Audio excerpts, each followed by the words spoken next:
Estamos reunidos em nome do Pai, do Filho, do Espírito Santo. Amém. Amém. Bendito sejais o Senhor nosso Deus. Nos reúne sempre em torno da sua palavra que é lâmpada para os nossos pés, pois evita que caiamos nas armadilhas do inimigo. Essa mesma palavra também é um bálsamo para as nossas feridas, causadas pelas dificuldades que o mundo nos oferece. Muitas vezes, ferido, o homem deixa de procurar a Deus quando deveria justamente buscar a Deus. Deus vem em nosso auxílio, cura as nossas feridas e nos prepara para o combate. Um combate que muitas vezes não queremos participar. Depomos as armas, mas também tem o soldado glorioso, aquele que, quando o inimigo o encontra de joelhos, o dá por vencido.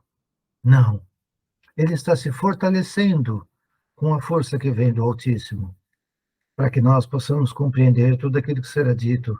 Peçamos a presença do Espírito Santo. É o Espírito Santo que nos faz fortes, que nos faz valentes, que nos faz combatentes. É ele que dirige a terceira coroa dos anjos, a milícia celestial. Peçamos a sua presença. Vinde, Espírito Santo, e enchei os corações dos vossos fiéis, e acendei neles o fogo do vosso amor. Enviai o vosso Espírito, e tudo será criado. Renovareis a face da terra. Oremos. Ó Deus, que instruísse os corações dos vossos fiéis com a luz do Espírito Santo, fazei que apreciemos retamente todas as coisas, segundo o mesmo Espírito, e gozemos sempre da sua consolação. Por Cristo Senhor nosso. Amém. Amém. Já estamos reunidos em nome do Pai, do Filho, do Espírito Santo. Amém. Amém. Muito bem. Nós hoje devemos encerrar o livro do Êxodo, né? Já os próximos livros que formam o Pentateuco, nós vamos ser um pouco mais rápidos, vamos passar bem rapidamente, porque muitos deles são repetições, não exatamente repetições, mas uma forma melhor contada daquilo que nós já vimos, né? Então, o Pentateuco quer dizer 5 rolos, penta, 5, teuco, rolo, formam o conjunto das leis deixada por Deus a Moisés. Estamos, então, terminando o livro do Êxodo, e aí nós vamos ser, então, um pouco mais rápidos nos próximos. Então, nós terminamos o capítulo 30, no nosso último encontro, e hoje eu queria começar, então, no capítulo 31, nós vamos lá no versículo 16 e 17, ele tem um ensinamento para nós, que eu gostaria de comentar um pouquinho. Então, eu pediria, quem puder ler para a gente, é o capítulo 31, versículos 16 e 17. Quem pode ler, por favor? Quer que eu leia? Por favor. Os israelitas guardarão o sábado, celebrando de idade em idade, com um pacto perpétuo. Esse será um sinal perpétuo entre mim e os israelitas, porque o Senhor fez o céu e a terra em 6 dias, e no 7º dia ele cessou de trabalhar e descansou. Palavra do Senhor. Graças a Deus. Nós estamos vendo, então, dentro da terceira aliança que Deus faz com o seu povo, ele recupera esse mandato, né, de guardar o 7º dia. Não podemos nos esquecer, acho que eu já falei isso antes, o sábado, os números, os dias da semana, né, vamos dizer assim, para os hebreus, eram números. E o Sabaoth, ou seja, 7º, né, que mais tarde nós vamos entender como sábado. Sabaoth, sábado. Na verdade, é o 7º dia, né?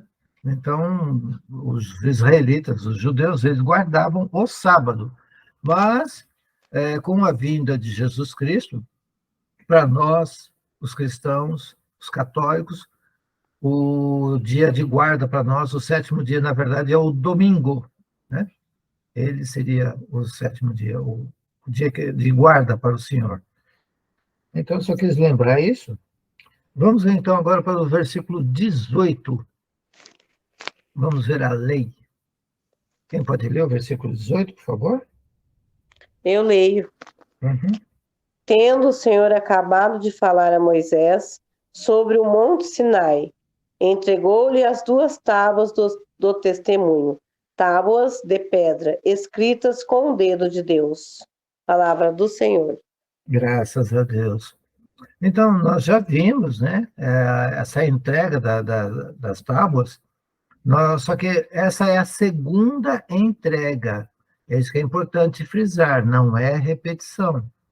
Lembra-se que a primeira tábua foi perdida, né, vamos dizer assim. Então, houve essa segunda. O que é importante aqui nós deixarmos muito claro é que essas foram as leis dadas ao povo judeu. Porém, nós temos que nos lembrar que, para nós, depois dessa época, nós que somos depois do Novo Testamento, essa lei não está mais nas pedras. Vamos ver onde é que está essa lei? Vamos lá para a segunda carta de São Paulo aos Coríntios. Segunda carta de São Paulo aos Coríntios, capítulo 3, versículos 2 e 3.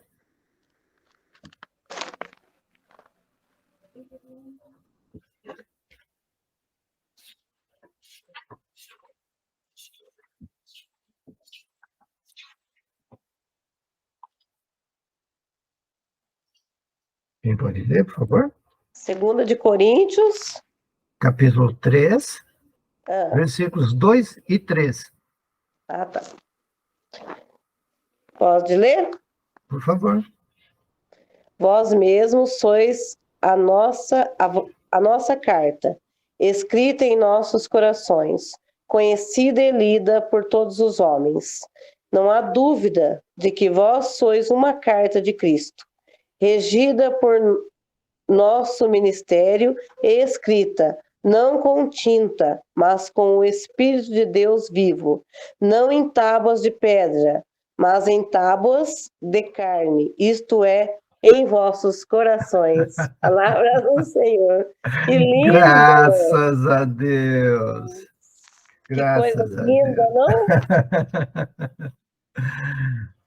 Para que tábuas, para que a lei em tábuas de pedra? Agora ela está em nossos Nossos corações. corações. Muito bem, vamos continuar. Vamos avançar um pouquinho, vamos lá para o capítulo 32, né? Vira a página, capítulo 32. Nós vamos ler os versículos de 1 a 4. Denise, lê para a gente, Denise. Êxodo, capítulo 32, versículos de 1 a 4. O bezerro de ouro. Vendo que Moisés tardava a descer da montanha, o povo agrupou-se em volta de Araão e disse-lhe: Vamos fazer-nos um Deus que marche à nossa frente, porque esse Moisés que nos tirou do Egito, não sabemos o que é feito dele. E Araão respondeu: Tirai os brincos de ouro que estão nas orelhas das vossas mulheres, vossos filhos, vossas filhas, e trazei-mos. Tiraram todos os brincos de ouro que tinham nas orelhas e trouxeram-nos a Araão, a qual, tomando em suas mãos, pôs-se o ouro em um molde e fez dele um bezerro de metal fundido. Então exclamaram: Eis, ó Israel, o teu Deus que te tirou do Egito. Palavra do Senhor. Graças a Graças a Deus. Deus. Que tristeza, que tristeza. Como facilmente nos esquecemos, nos afastamos de Deus. Ai, dói o coração ver isso, né? Atos dos Apóstolos, capítulo 7, versículo 40.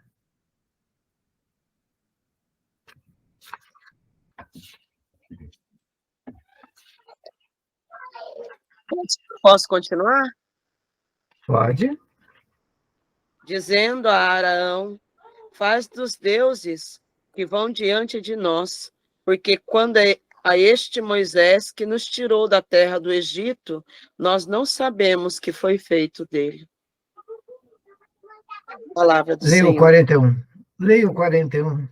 Tá bom. Fizeram naqueles dias um bezerro de ouro e ofereceram um sacrifício ao ídolo e se alegravam diante da obra das suas mãos. Nossa, que tristeza, meu Deus. Olha o que o apóstolo está dizendo. Na verdade, nós estamos falando de Estevão, um diácono, o primeiro diácono da nossa igreja. Olha o que ele está dizendo. Ele está contando toda a história do Antigo Testamento. E ele termina esse versículo 41 dizendo que ofereceram o sacrifício ao ídolo e se alegravam diante da obra das suas mãos. Triste, né? O homem se alegra com as obras da sua mão e rejeita a obra da mão de Deus. Ai, meu Senhor. Vamos avançar um pouquinho. Voltamos para Êxodo 32, versículos 5 e 6. Quem pode ver? Araão, vendo isso, construiu um altar diante dele e exclamou: amanhã haverá uma festa em honra do Senhor.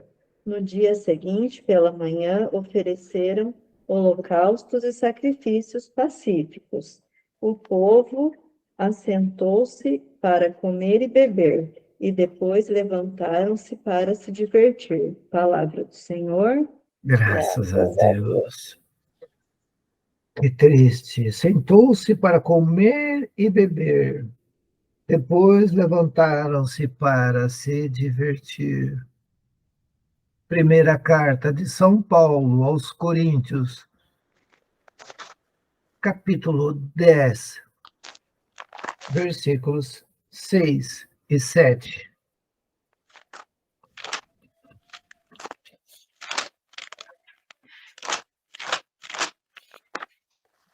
Quem vai ler para nós? Repete, seu Carlos. A primeira carta de São Paulo aos Coríntios, capítulo 10, versículos 6 e 7. 10.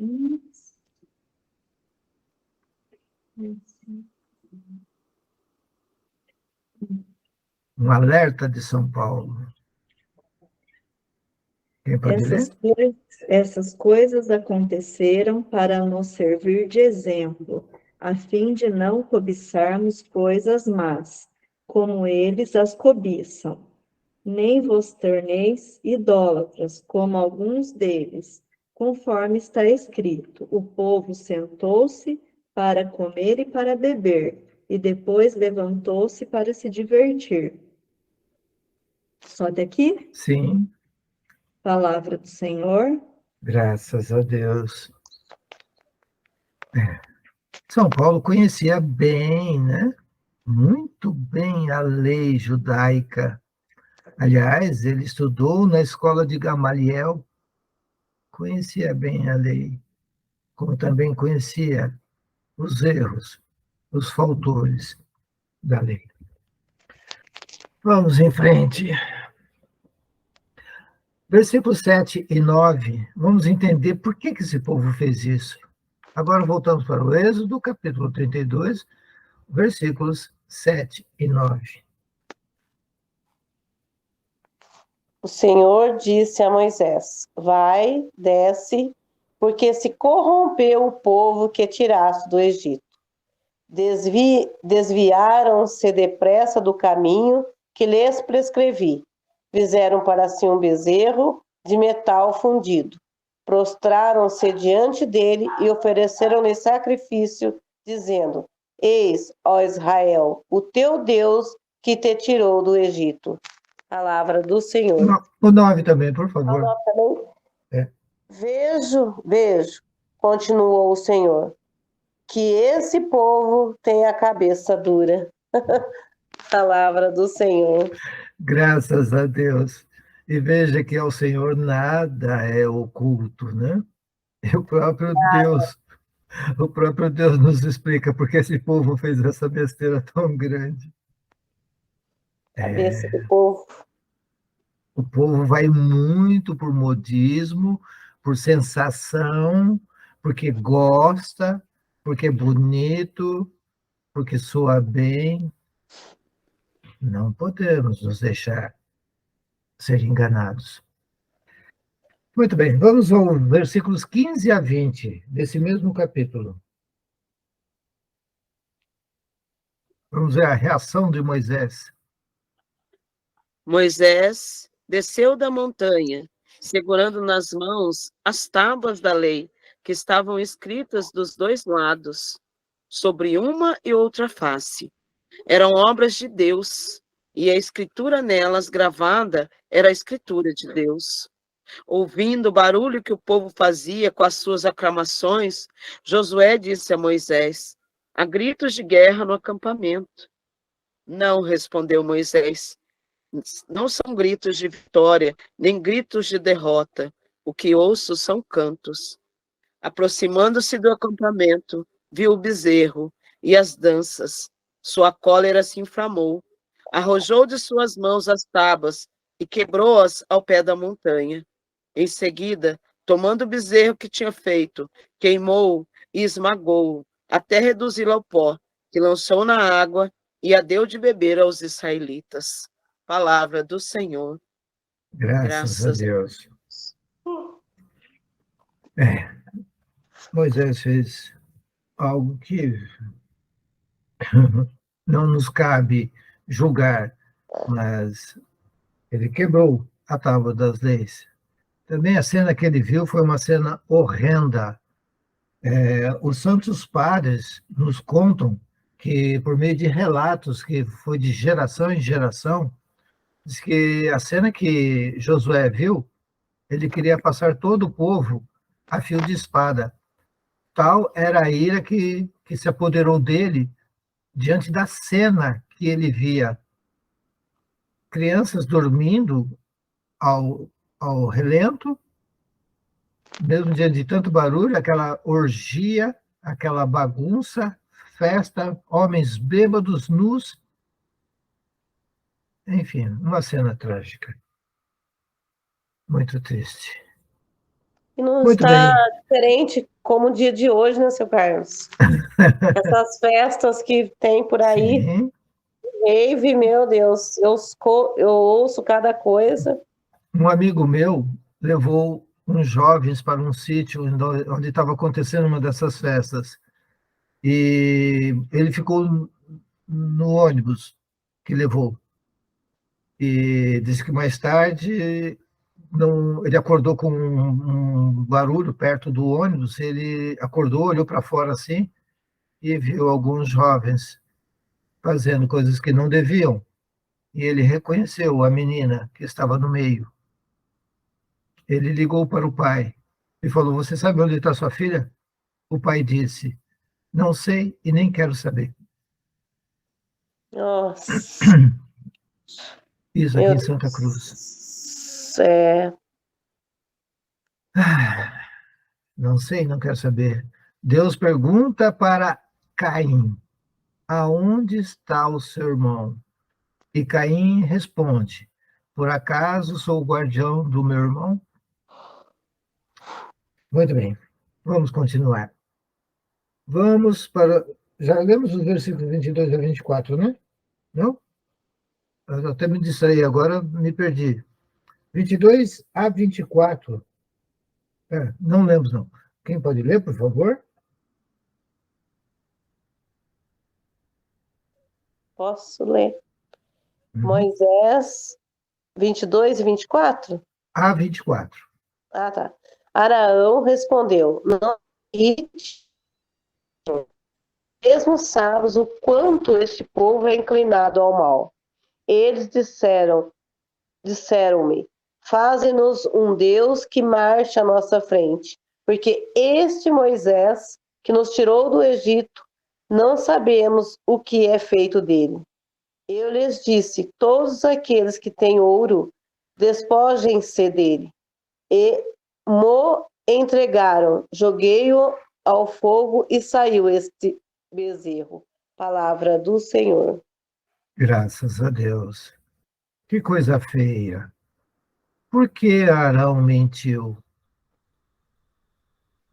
Ele mentiu, não mentiu? Fez uma mentira aqui, né? Sim. Lembra-se que ele usou um molde? Nós lemos Aham, isso hoje. sim. Mas, na verdade, ele foi fraco. Não teve liderança, não sabe dirigir o povo, não soube controlar o povo. Um mau líder é muito ruim. Não porque ele leva o povo a errar, mas porque ele permite que o povo erre, não se importe, e muitas vezes o que ele faz? Incentiva. Um mau líder faz isso. Mas uma vez, uma pessoa me disse, eu vou mudar as palavras porque eu não quero entrar em detalhes que não convém agora. Mas esse meu amigo disse assim, o povo tem o líder que merece. Complicado? Muito bem, vamos avançar um pouquinho. Vamos para os versículos, deixa eu ver, 33. Capítulo 33. Vamos pegar os versículos 18 a 23. Capítulo 33, é porque ainda estamos mais ou menos dentro da mesma história. Versículos 18 a 23. Quem pode ler, por favor? Moisés disse, mostrai-me vossa glória. E Deus respondeu, vou fazer passar diante de ti todo o meu esplendor, e pronunciarei diante de ti o nome de Javé. Dou a minha graça a quem quero, e uso de misericórdia com quem me apraz. Mas, ajudou o Senhor, não poderás ver a minha face, pois o homem não me pode ver e continuar a viver. Eis um lugar perto de mim, disse o Senhor, tu estarás sobre a rocha. Quando minha glória passar, te porei na fenda da rocha e te cobrirei com a mão, até que eu tenha passado. Retirarei depois a mão e me verás por detrás. Quanto à minha face, ela não pode ser vista. Palavra do Senhor. Graças a Deus. Glória a Deus. Então, aqui nós estamos vendo, né, o desejo de ver Deus. Moisés quer ver Deus, né, porque ele só tinha a presença de Deus. E aí ele pede para ver Deus. Mostra-me a vossa glória, né? Vamos lá para Romanos, capítulo 9, versículo 15. Estávamos em Coríntios, é só voltar. Romanos, capítulo 9, 14 e 15.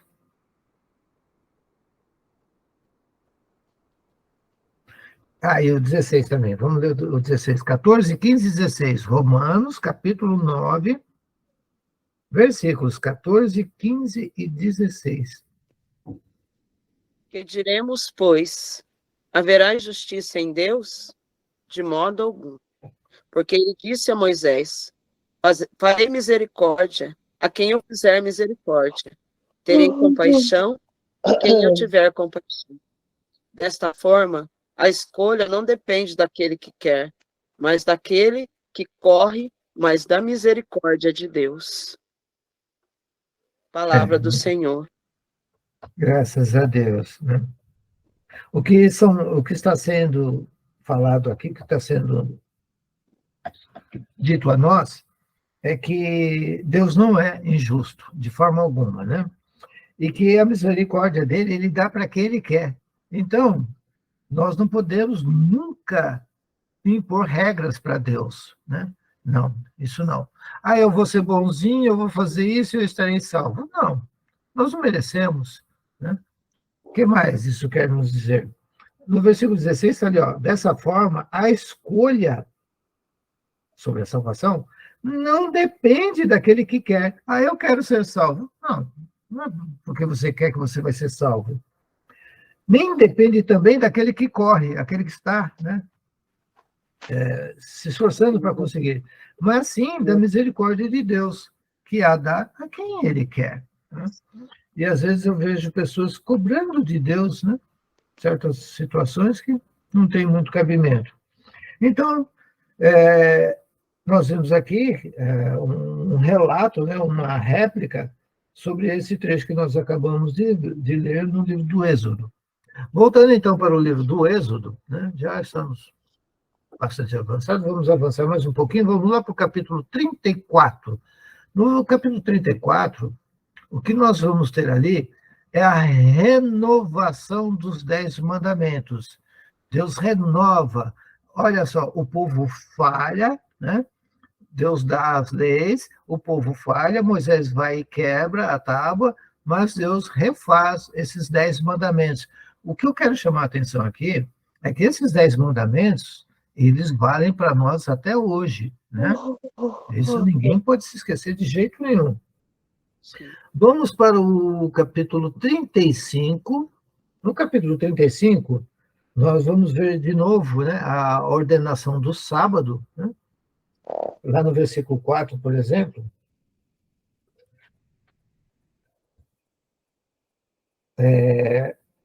nós vamos ver a construção do santuário do capítulo 35, versículo 4, até o capítulo 40, versículos 38. Então, todo esse trecho está falando sobre a construção do santuário, que seria o templo, né? Hoje, para nós, o nosso templo, igreja. Mas o que eu estou muito interessado, né, lá no Êxodo, capítulo 40, vamos para ele, vamos pegar os versículos 33 e 34.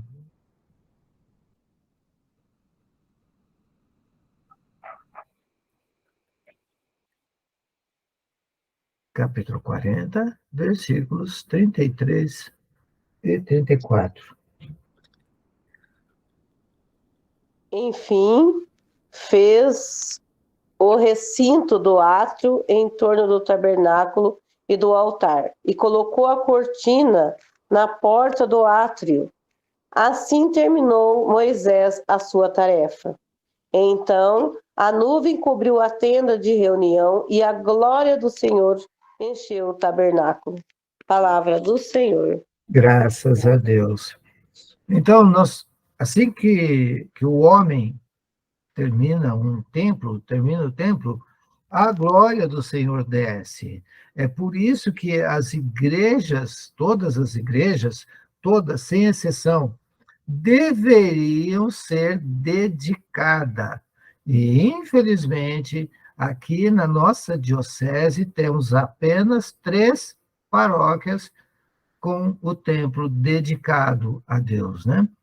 A São Benedito, nós temos a graça, ela e agora nós temos o santuário, e temos uma outra que agora, desculpa, eu não me lembro mais onde que fica. Eu sei que só temos 3 paróquias que são dedicadas.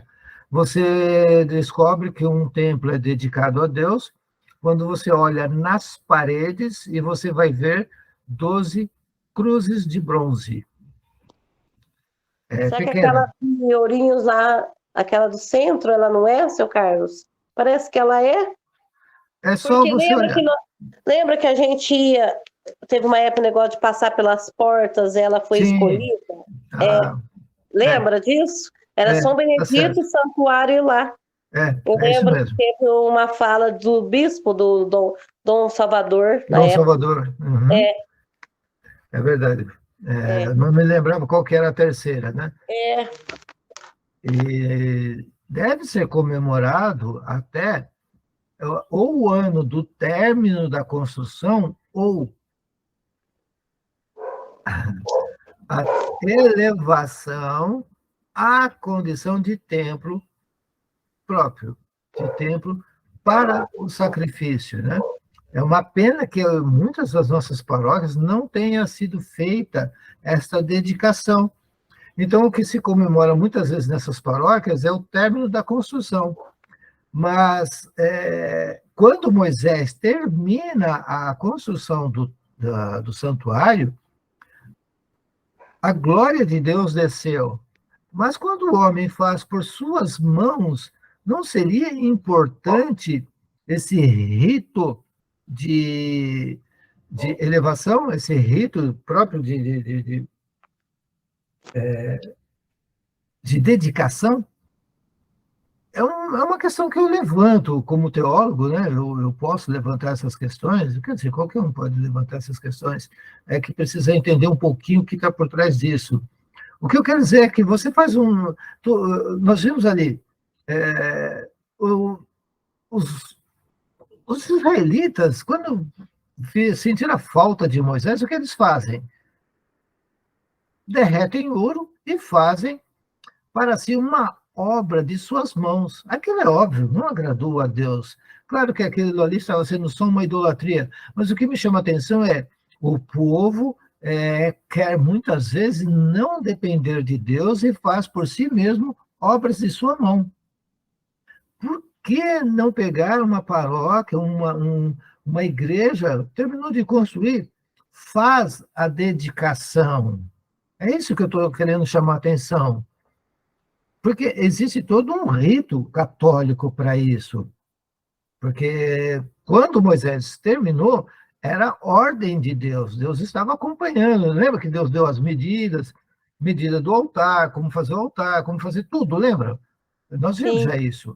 Então, na minha opinião, o homem que faz um templo, vamos fazer o povo se reúne, né? E começa a contribuir, todo mundo dá um pouquinho de dinheiro, aí começa a construir uma igreja. Tá bom, terminou. Por que não fazer esse rito de dedicação? É um rito muito bonito. O bispo vem, ele derrama óleo ungido sobre o altar. São acesas velas em cada uma dessas cruzes que eu falei, que fica nas laterais. É um rito muito bonito. E aí você tem a certeza, esse templo é dedicado a Deus, né? E a gente vê construção de muitas paróquias e não há isso, não se vê mais isso, né?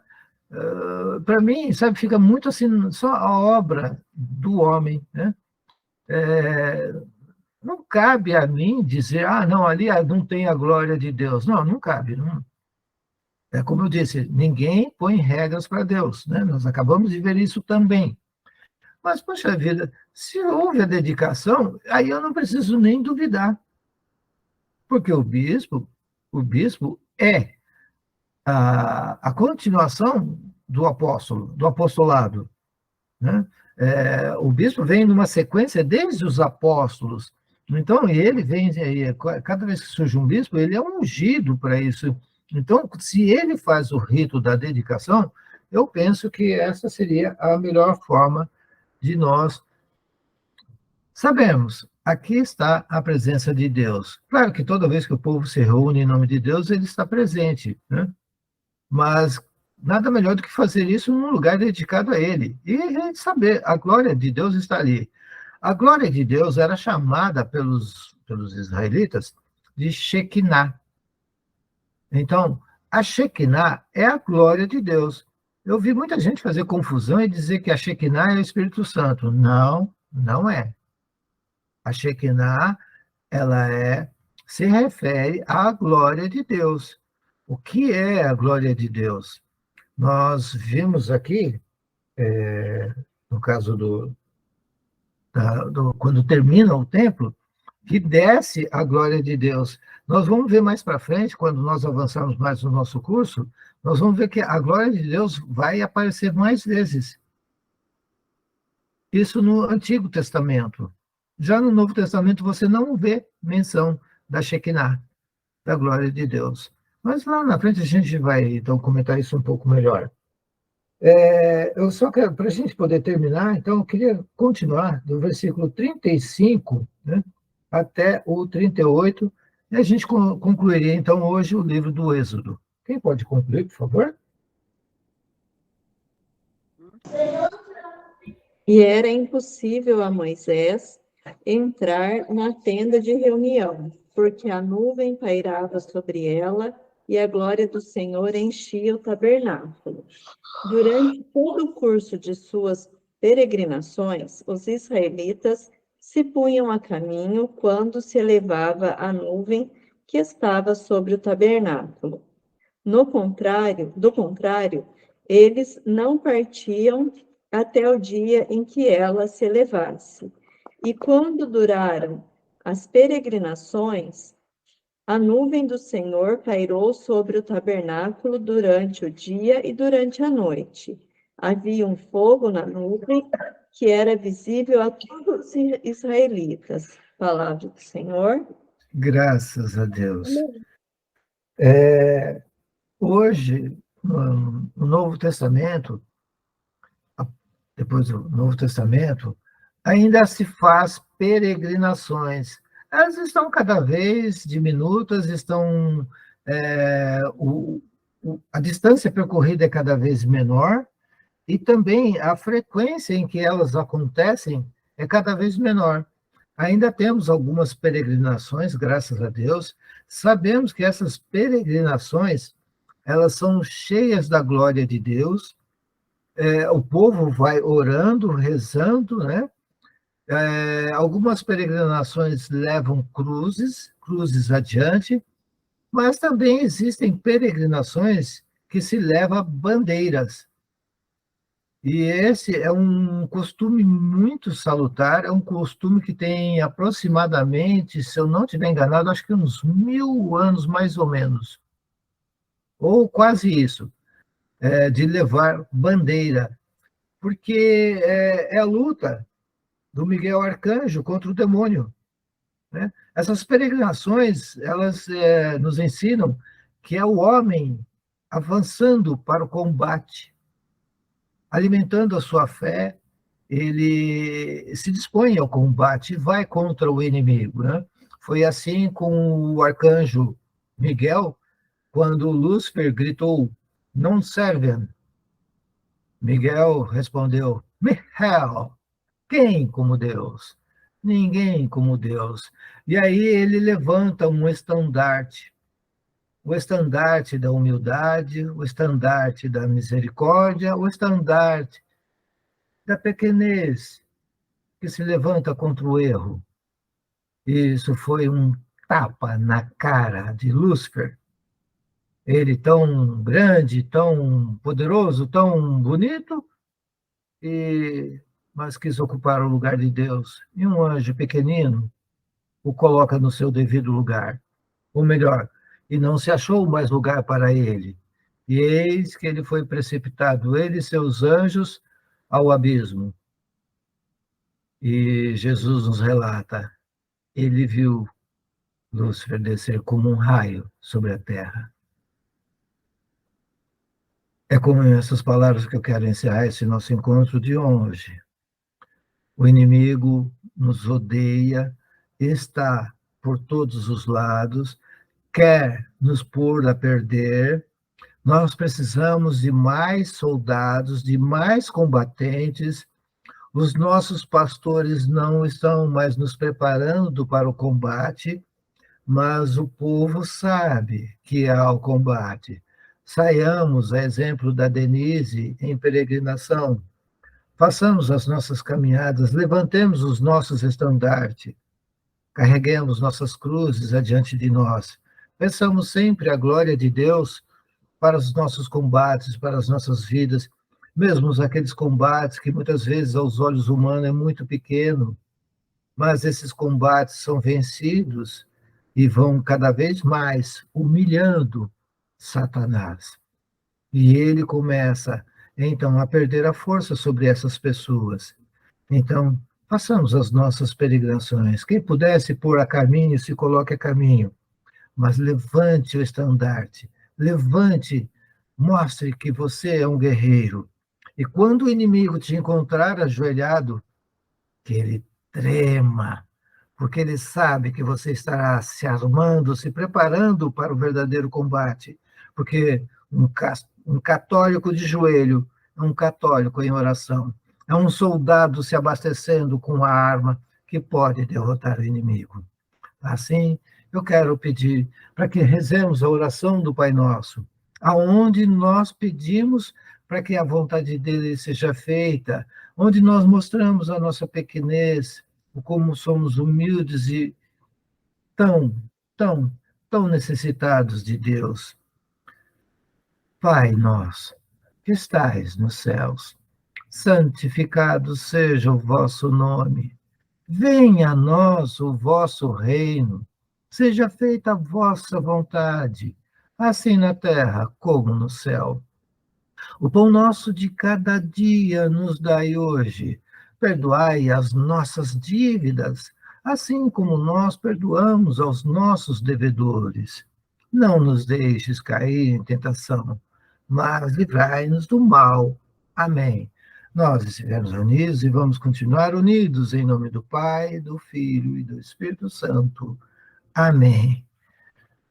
Ótimo final de semana para todos. Fiquem com Deus. Denise, boa peregrinação. Vai lá, levanta o estandarte, põe o inimigo em debandada.